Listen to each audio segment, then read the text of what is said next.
suis, je crois, capable de remettre pas mal de choses en cause, en ce qui vous concerne en tout cas. C'est en 3 parties, et on va tout de suite vous passer la première. Ouvrez, au nom de la République. Ah non, je voudrais parler au comité de la flamme. Oui, ne quittez pas, monsieur. Ah non. Oui, Oui, c'est le comité de la flamme. oui, c'est cela. Oui, bonjour madame. Bonjour, monsieur. Excusez-moi de vous déranger. Je vous en prie. Dites-moi, je voudrais des renseignements sur le soldat inconnu. Oui. Bon, et c'est bien en 1920. La cérémonie de la mise au tombeau a été faite le 28 janvier 1921. Oui, 1921, c'est bien ça. Dites-moi, est-ce que vous savez où on a choisi le corps de cet homme? Je crois que c'est à Verdun, il me semble. Oui. Alors, attendez, j'ai le petit livre sous les yeux, je regarde rapidement. Ben écoutez madame, ça fait 55 ans que je cherche le cadavre de mon père. Oui, Ça fait 55 ans exactement que je collecte toutes les informations. oui. Et je vous avoue honnêtement que mon père ne peut être aujourd'hui que celui qui est sous l'Arc de Triomphe. Ah, Eh oui, le soldat inconnu, après avoir été désigné entre 8 cercueils venant de tous les points du front, par le soldat Tain du 132e RI, quitte la citadelle de Verdun, accompagné des anciens combattants, pour être dirigé sur Paris, où il arrivera le 11 novembre. Donc, entre 8 cercueils venant de tous les points du front. oui, Donc, on n'a pas de plus d'indications que ça. Hein. oui, mais moi j'en ai. Ah oui? Oui, oui, oui, oui. Et moi je peux vous dire que je suis absolument certain. J'ai consacré toute ma fortune et mon énergie pendant 55 ans à chercher le corps de mon père. Et aujourd'hui, je voudrais bien qu'on puisse l'enterrer dans le petit cimetière. Oui. Mais alors, comment je peux faire pour venir le chercher? Ah ben écoutez, ça je crois qu'il... Le soldat inconnu étant soldat inconnu, je crois qu'il faut déjà que vous soyez absolument sûr de ce que vous dites. Mais écoutez, madame. Il faudrait que vous adressiez au... Je sais pas, moi, au ministère ou... Je sais pas du tout, hein. Oui, parce que mon père... allô? Oui? Oui, je dois vous dire quand même, madame, que je m'appelle Jung Muller. Oui? Et que mon père était le Hans Müller, Oui. le caporal-chef Hans Müller. Oui? Bon, et que je peux vous dire qu'il était non pas alsacien, mais allemand. Oui? Et que moi je préfère, pour, n'est-ce pas, l'honneur de la France, puisque maintenant je suis nationalisé français, Oui? je préfère vraiment qu'on le rapatrie doucement dans mon petit village de Lunéville, en Meurthe-et-Moselle, hein, parce qu'autrement, vous imaginez le scandale. Oui, bien sûr, oui. Hein. Écoutez, ce que je peux vous faire, c'est vous passer le commandant Graffin qui vous dira peut-être à qui vous adresser. Oui, Mais là, vraiment, je vois pas quoi vous répondre, hein. parce que, Vous inquiétez pas, écoutez, maintenant que mes recherches sont abouties, n'est-ce pas? Bon, je vous explique, je ne veux quand même pas qu'il y ait des scandales. Hein? Oui. Je ne veux pas la presse et tout ça. Bon, et si jamais je n'obtiens pas la dépouille de mon père, je crois que je serai capable de faire du grabuge jusqu'à 14 juillet. Bien sûr, oui. Je vous le dis franchement. D'accord. Alors ne quittez pas, je vous passe le commandant Maillot. Hein. Oui. Allô? Oui, bonjour, monsieur. Bonjour, monsieur. Oui, Jung Miller à l'appareil. Oui? Oui, ça fait 55 ans que je consacre toute ma vie et mon argent à retrouver la dépouille de mon père. Ben écoutez, monsieur, ça c'est une chose que nous ne pouvons régler ici, hein. Car nous ne savons absolument pas, et comme vous le savez, c'est le soldat inconnu, hein. Oui, mais non, il n'est pas inconnu. Il s'appelle Hans Müller, monsieur. Oui, peut-être, monsieur.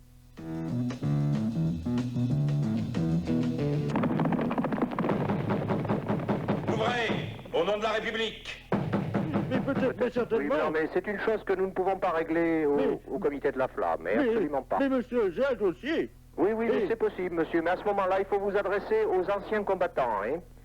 Vous vous adressez il y a un secrétariat d'État aux anciens combattants victimes de guerre, il faut vous adresser à eux. Mais vous savez, monsieur, Oui, que si la France et la presse, oui. j'ai d'ailleurs surpris que ce soit François, parce que je ne tiens pas à ce que la presse soit au courant de l'affaire. Oui, oui, mais monsieur, ça, monsieur, je que vous- la flamme soit François, ça c'est une vieille tradition, Oui, et non, elle est là non. depuis 1923. Non, hein. non, mais je vous dis simplement que je ne veux pas que la presse s'en mêle, vu que mon père, Hans Müller, est allemand, et que moi... Oui, oui, mais monsieur, non, mais monsieur, nous ne pouvons pas ici, au comité de la Flamme sous l'Arc de Triomphe, prendre votre demande en considération. Comment ça? Nous n'avons aucun droit pour le faire, hein. Mais je veux que mon père soit rapatrié à Lunéville, je vous en prie. Oui, oui, mais monsieur, ça n'a rien à voir, ça, non. Comment ça, ça n'a rien à voir? De toute manière, moi, je ne suis pas habilité pour vous répondre, Mais j'en monsieur... référerai au président du comité. Mais monsieur, vous avez volé la dépouille de mon père. Mais non, monsieur, je vous en prie, calmez-vous, monsieur, calmez-vous. Mais non. Allez.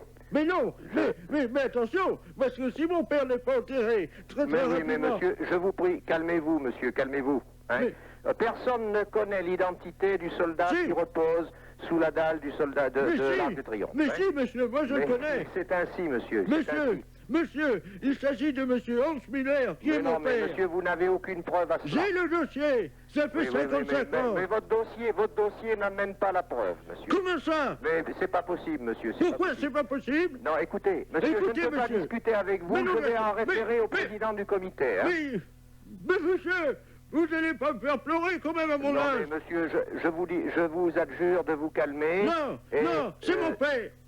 Mais oui, mais monsieur, je comprends parfaitement. Écoutez, monsieur, je ne vais pas raccrocher, voyez-vous. Monsieur, écoutez-moi. Oui. Si jamais mon père n'est pas rapatrié avant le 14 juillet... Oui, mais non, mais monsieur... Oui, monsieur. Oui, bien alors... Le 14 juillet, je ferai une esclandre sous la flamme. Et alors? Vous ferez une esclandre où, monsieur? Oui, à la flamme. À la flamme, oui. Mais monsieur, faites-la toujours. Oui. On verra bien le résultat. Oui, monsieur. Je pense que les inconvénients ne seront pas pour la flamme, comme vous dites. Oui. La flamme n'y est pour rien. Elle consacre tout son patriotisme, n'est-ce pas, au souvenir de tous les soldats tombés au champ d'honneur, monsieur. Tous les soldats français ou pas? Dont le soldat inconnu est le symbole. Mais est-ce que vous parlez aussi des soldats étrangers? Hein? Oh, mais monsieur, je ne comprends pas votre conversation. Je vous prie de m'excuser. Non, écoutez-moi, monsieur. Monsieur, mon temps est précieux, je n'ai pas le temps de discuter avec vous. Mais monsieur, oui. Hans Müller est un soldat allemand quand même. Oui, alors, précisément, c'est pas un soldat allemand qui dort sous la dalle du soldat inconnu, monsieur. Si,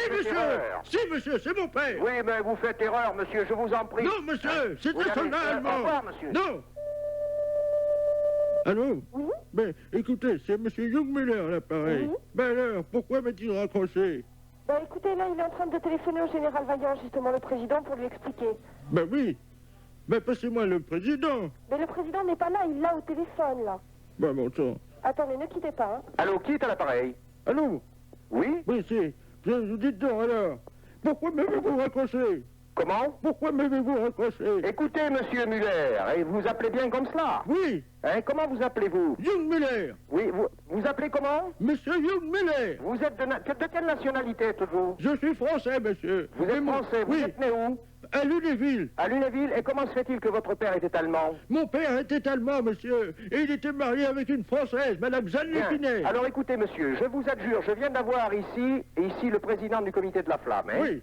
Je lui ai rendu compte de votre coup de fil, hein? Oui. Je vous adjure de vous calmer.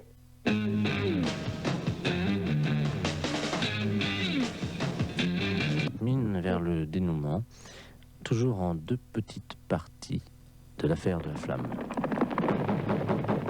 Ouvrez, au nom de la République. Je vous adjure de vous calmer, c'est un conseil que je vous donne, hein? Pourquoi? Hein? Et c'est un conseil d'officier, hein? Mais c'est ce que j'ai à vous dire. Mais moi, je ne suis pas soldat, monsieur. Bon, que vous soyez soldat, que vous soyez qui vous voudrez... Je vais prévenir la presse. De toute façon, monsieur, calmez-vous, parce que si vous avez l'intention d'aller sous l'Arc de Triomphe, oui, n'est-ce pas, vous pourriez bien être mis si vous y faisiez un scandale en état d'arrestation, hein?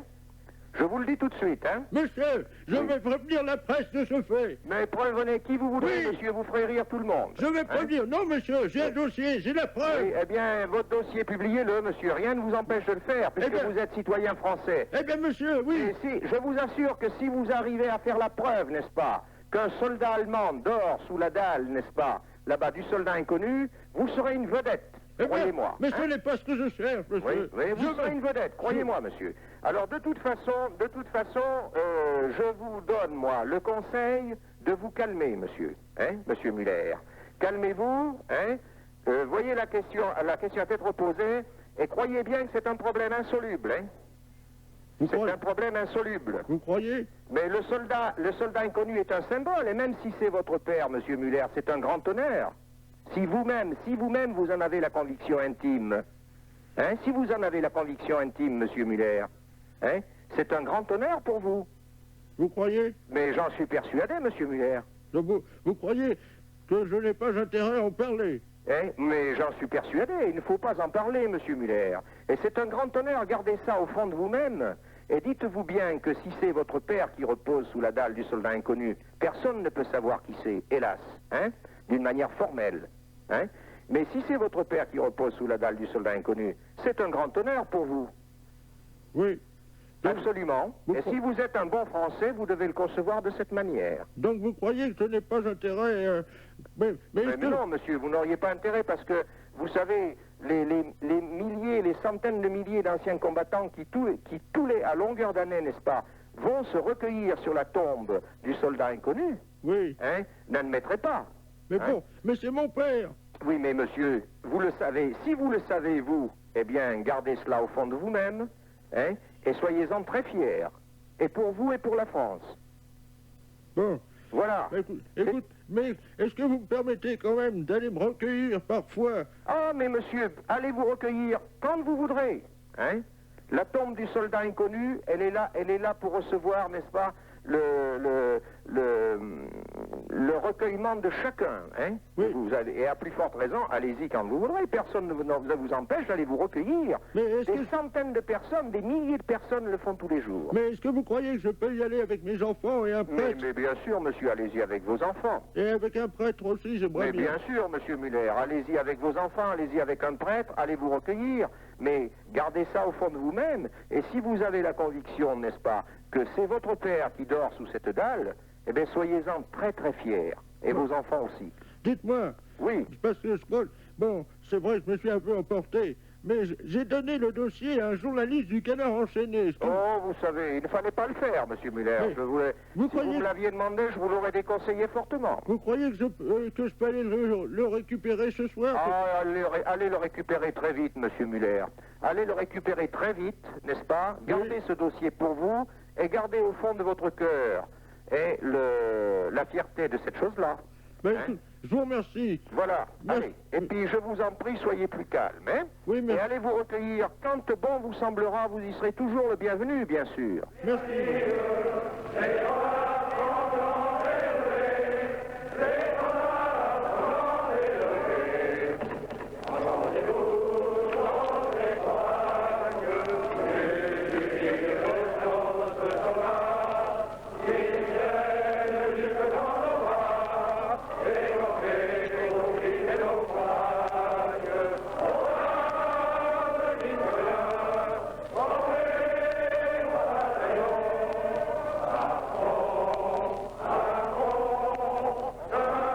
Au revoir.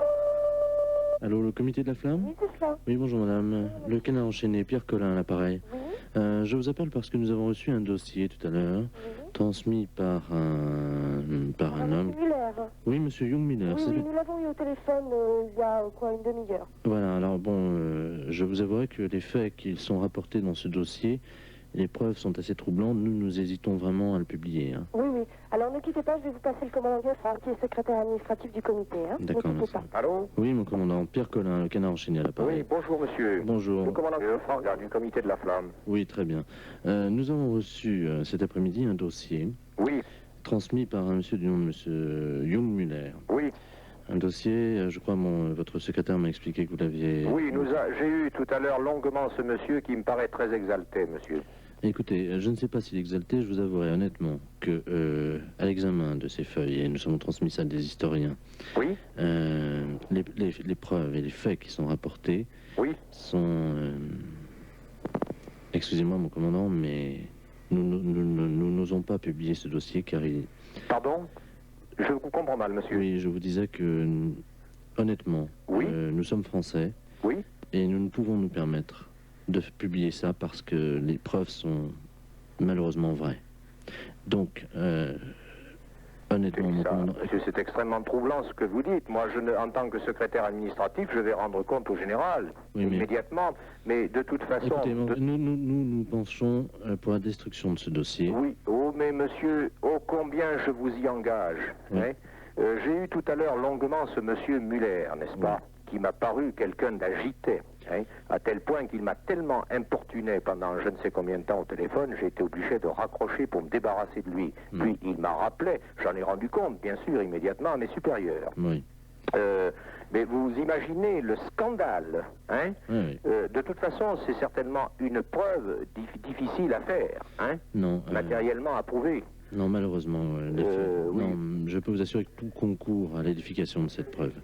Oui. Mais mon commandant, nous pensons détruire ce dossier Oui.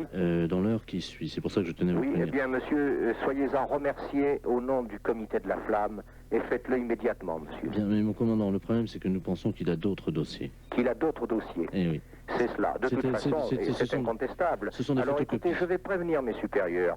Je vous demande, monsieur, au nom du comité de la Flamme, de détruire ce dossier. Mais je vous le demande d'une manière vraiment, j'insiste. Oui, oui, mais... Mettez-moi. Non, non. Je me range à votre avis. Imaginez-vous le scandale que cela ferait. Oui, oui. Maintenant, de toute manière, j'ai réussi, au cours de la seconde conversation téléphonique que j'ai eue avec lui, j'ai réussi à le calmer, enfin je pense. Hein. Je lui ai dit, il m'a demandé la permission d'aller se recueillir à l'Arc de Triomphe, n'est-ce pas, sur la tombe, avec ses enfants et un prêtre. Je lui ai dit que cela n'était... Il en avait parfaitement le droit, des milliers et des milliers de personnes le font chaque jour. Mais que je l'engageais fort, n'est-ce pas, à ne pas faire de scandale. Enfin, mon commandant, Oui, dans votre intérêt, je crois qu'il serait intéressant quand même de le mettre sous surveillance, car... oui, soyez tranquille, cela va être fait, monsieur. Oui, je crois... Cela va être fait. Je vous remercie infiniment de votre sollicitude à notre égard. Hein. De rien. Bah, écoutez, mon commandant, de toute façon, nous restons à votre disposition Voilà. et nous vous rappelons... Vous êtes très aimable. Voulez-vous me rappeler votre nom, Oui, cher monsieur? Pierre Collin. Monsieur Pierre Collin du Canard enchaîné. Merci. Je vous remercie Au revoir. encore au nom du comité de la Flamme. Merci.